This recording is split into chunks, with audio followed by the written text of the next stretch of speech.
Hello everyone, it's finally time for a new video, and today is going to be my April wrap-up. This month, I participated in the O.W.L Readathon, which is a Harry Potter inspired readathon that G from the Book Roast hosted, and I'm going to have her channel linked down below. And I've also made multiple vlogs for that during the month of April as well, so I'm going to have them linked down below as well. So I think first I'm going to go through all the challenges for the O.W.L Readathon and what books I read for them, and then at the end I'm gonna go through the books that I read that weren't really for the readathon. And as always, all the books that I talk about will be linked down below so that you can check them out if you want to read more about them. And yes, so the first book that I read for the O.W.L Readathon is The Hidden Witch by Molly Ostertag. So this actually works for two different subjects and two different challenges, which is History of Magic, which was to read a book that has witches in them. Since it has witches, it's called The Hidden Witch. The other one is Transfiguration, which is shapeshifting, and that's another thing that the book has. And so this is a middle grade book, and it's actually the second one in a series. The first book is called The Witch Boy, and I love it. I'm pretty sure I've given all three of them 5 stars, and it's amazing. I really recommend it. It is really sweet and cute, and at the same time it deals with some more important things, and it has some really important messages in it, and it's just absolutely amazing. And I don't know if I said that it's a graphic novel series. And yes, and then the next book that I read is the sequel to that, which is The Midwinter Witch, so it kind of works for the same two challenges, but along with that it works for Herbology, which is to read a book that of which the title starts with an M. It's a really good time and I really freaking recommend. I love it so much. So yes. Then the next book, I cannot believe I finally read Restore Me by Tara Mafi. So this one works for 2 challenges, and that is Arithmancy, which is to read a book that's like opposite my favorite genre. This is dystopia, which is a genre I hate. And yes, so that's one thing. And then another one is Charms, which is a white cover. And also, I actually forgot to explain, like, if you follow the readathon and stuff, and if you know how it works. Basically, you pick a career, and for that career, you have a few subjects that you have to do, which all have different challenges. And I decided to be a culinary sorcerer, and I did accomplish the subject for that, so I have successfully passed the owls. But my goal kind of was to focus on those challenges, but also kind of try to do all the other challenges. And I have not managed to do all the challenges, but and I didn't actually even focus that much on my career subjects, but I did manage to do all of them. Anyways, this book, in case you didn't know, is the 4th book in the Shatter Me series, and it was originally going to be a trilogy, and then they decided to add 3 more books, so this is kind of the first one out of the 3 added books, and I actually loved it. I gave it 4 stars, but it is really amazing, and this month I really want to finish reading this series. I loved this, and it just felt so much more mature than the first 3 books in the series, and I would understand why people wouldn't like it because it's kind of a slower book and not much happens in it, but it's just so focused on the characters and their development and the things that they were dealing with, which I absolutely loved. And so I enjoyed this so much, and I can't believe that I finally read it after having it for like 2 years. The next book that I read is actually Shadow Me by Tara Mafi, which was for the challenge of potions, which is to read a book that's under 150 pages. This one is like 90 pages, and it's actually set during the time of this book, and it's a novella that just follows a side character, and I gave it 5 stars. The side character is amazing, and honestly, I think he's one of the most like popular characters in the series, and it was just, again, you know, fun character development, and the main character was just so much fun, and it was a really good time. So yes. The next book that I read is actually back here, and that is Sorcery of Thorns by Margaret Rogerson, which is another book I've had for quite a while now, and I finally read it, and I'm so happy. I gave it 5 stars. It's absolutely incredible. So I read this for the challenge of a book that has witches in them because I actually started reading this first. I just didn't finish it first. It has like sorcerers in it, which I don't think I don't know if it fully counts or not because it's not the same like witches, but yes, that's why I read it, and it's incredible. Like, I don't even know how to describe it. It's a YA fantasy, and it's kind of about books, and books kind of just have so much magic in them, and they kind of even have, like, they can talk and communicate, and the ones that contain really powerful spells are just really dangerous. The main character grew up in a library. She trained to be like to take care of books basically and make sure that, you know, nothing happens and stuff like that. I'm not doing the best job at explaining it, but I loved this book so much, and I desperately want to read more books that have like books in them, and it's definitely one of my all-time favorite fantasies that I've ever read. I'm obsessed. I love it. So happy that I finally read it. The next book that I read for the O.W.L Readathon is To Kill a Kingdom by Alexandra Christo. So I ended up giving this book 4 stars. It wasn't everything that I wanted it to be, but I really enjoyed it, and it's for the subject of Defense Against the Dark Arts, which was to read a book that's set at sea, and the main character is kind of like a siren, and she gets turned into a human, and she has to kill a prince who is a siren hunter, and that's how it starts. And the characters are kind of like morally gray, but over time we kind of learn that they're really good inside in a way, and there is a bit of a romance in it, but it's definitely not like the main thing or anything, and I enjoyed it. I kind of wanted a bit more of the characters and just like a bit more of the romance and a bit more of everything, but I still really enjoyed it. It was really fun. The next book that I read is Josh and Hazel's Guide to Not Dating by Christina Lauren. So this is another book that had been on my TBR for so long, and I finally read it, and it was for the Muggle Studies, which is to read a contemporary, and I was really feeling like reading contemporary a lot, so I ended up reading quite a few contemporary books after this. Basically, Josh and Hazel knew each other in college, and Hazel kind of embarrassed herself in front of Josh so many times, and she had a crush on him, and he, I think, didn't really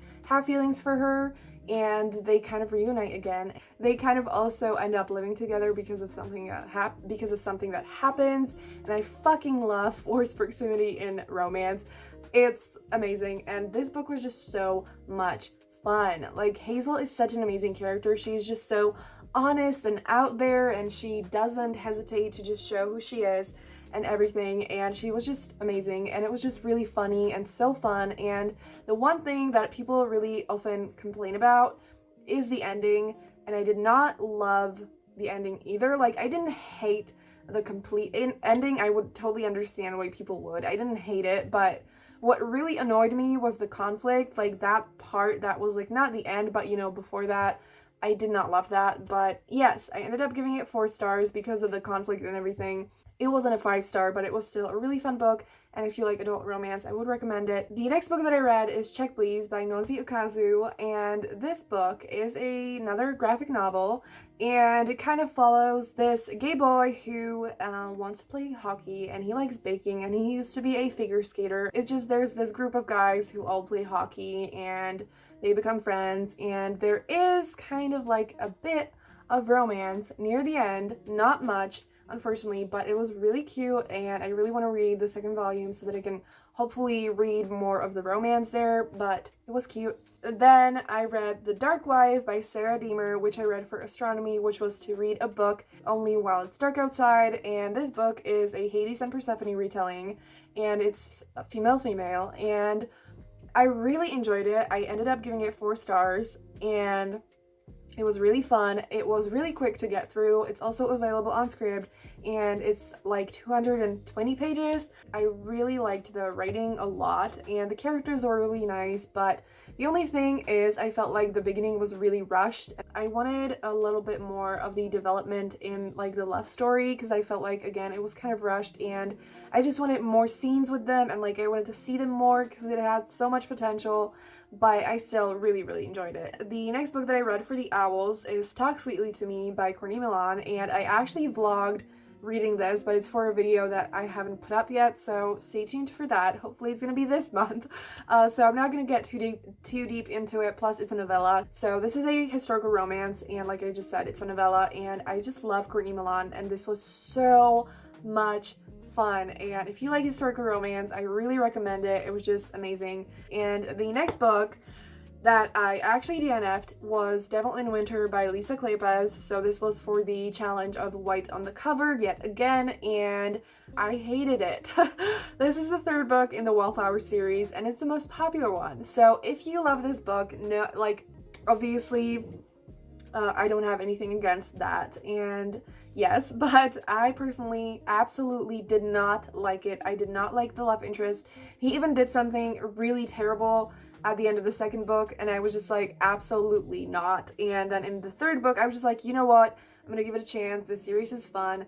And I just was pushing myself into reading it, and I was like, why am I doing this when I could be reading something else that I'm actually loving? And so I DNF'd it. So now I think that should be all that I actually read for the challenges. So the subjects that I didn't manage to get to are Care of Magical Creatures, Ancient Runes, and Divination.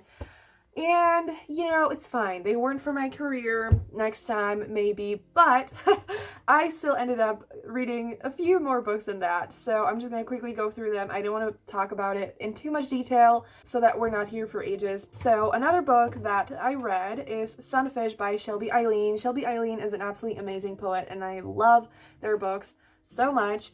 And this book, I have no idea how to explain it, but Shelby's writing is just so beautiful and so lyrical. Even if the poems aren't ones that I necessarily relate to, they just are so beautiful that I still enjoy reading it so much, and I just love it. So I gave this book 5 stars. It was amazing. Then I ended up reading quite a few graphic novels. So I read Giant Days Volume 4 and Giant Days Volume 5 by John Allison. This is just such a fun graphic novel series that follows these 3 girls who are best friends, and they're in college, and it's just, I have no idea how to describe it. It just kind of follows their normal life, and it's just really fun, super chill. It's not something that like is super like exciting, since not that much happens there, so it's not a series that I would like fly through, but whenever I feel like reading it, when I'm in the mood, it just feels so nice. And it's just so chill, like I just said, and I just really like it. So if you just want something fun, chill, relatable, I would really recommend this series. And then I read The Avant-Gardes by Carly Usdin. I'm sorry if I pronounced that wrong. And these two, I read the first 2 volumes, which, if I'm not mistaken, are the only volumes that are out so far. And it was freaking addicting, like so much. Like I literally was reading it like at night before going to sleep, super late, and I was just like, I cannot stop reading it right now. And it's about this group of friends who kind of start like a basketball group, and it is so diverse.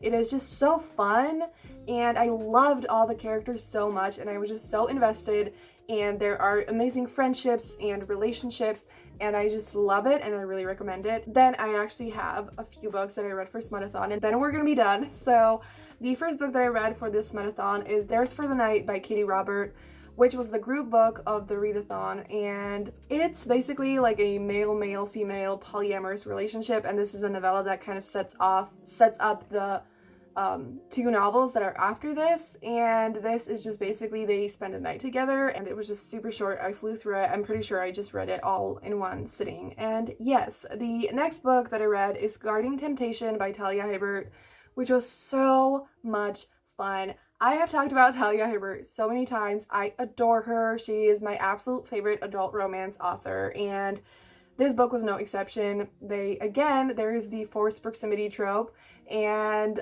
I don't think I want to say much about it. Yes, it's incredible. It's a novella. I wish it was longer. I just need more, and I'm obsessed with Talia Hibbert, and she just creates the best characters, and she gets me invested in their relationship from the first freaking page, and I just love her. I love this book. Gave it 5 stars, of course, and I really recommend this and all of Talia Hibbert's other books. So yes, the next that I read is Learn My Lesson by Katie Robert, which is, I actually thought this was fantasy, but it's not. And it's in the series of just like basically villain retellings that are super steamy, and I mean, villain retellings in the sense that like the main character from like fairy tales and whatever gets together with the villain. And in this book, it's a romance between Hercules, Hades, and Meg. And so it's another polyamorous relationship, and it's really intense. And I'm not sure what I rated it. I ended up giving it 4 stars. Then I read Game Changer by Rachel Reed, which is again for a video that is hopefully freaking coming soon. And this one is a male-male romance, and this is actually the first in a series, but it was the last one that I ended up reading because you don't really have to read it in order, and I loved it so much. Like, Rachel Reed is just amazing, and she again also like writes amazing characters, and I was just so invested, and I listened to the audiobook of this, and it was a really good audiobook, and I just loved it. Like, I don't even know what to say. I love this series so much, and I don't know if I said it's a male-male romance, and it just was done so well, and it just felt so honest and real and just beautiful. Even though it was steamy and stuff, the characters just had such a strong connection, and it was really romantic and so sweet at times, and just I loved it. I loved it so much. And the last 2 books that I ended up reading were 2 graphic novels that are like 40 pages short, 40 pages long.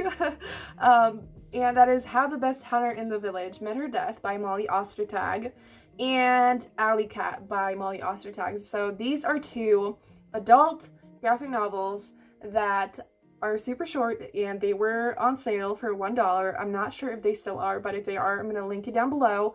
And it was just really so short. Like, not only is it 40 pages, but it's a graphic novel. And I was just shocked by how much I was invested in the story, and how much I understood or liked the characters from that little writing and that short of a story. And it was really, really fun, and I just read it so fast, and I was like, holy shit, I just processed this entire series, this entire story, these whole characters, and it took me like 3 minutes to read, and I'm just like, it was a weird experience, but I really liked it a lot. And so those are finally the books that I read in April. This video was really long, but we made it to the end. And yeah, give this video a thumbs up if you enjoyed it, and stay tuned for more videos like this. Subscribe if you want to see more videos like this. And that's gonna be it. Have a great day, and I'm gonna see you soon in another video. Bye!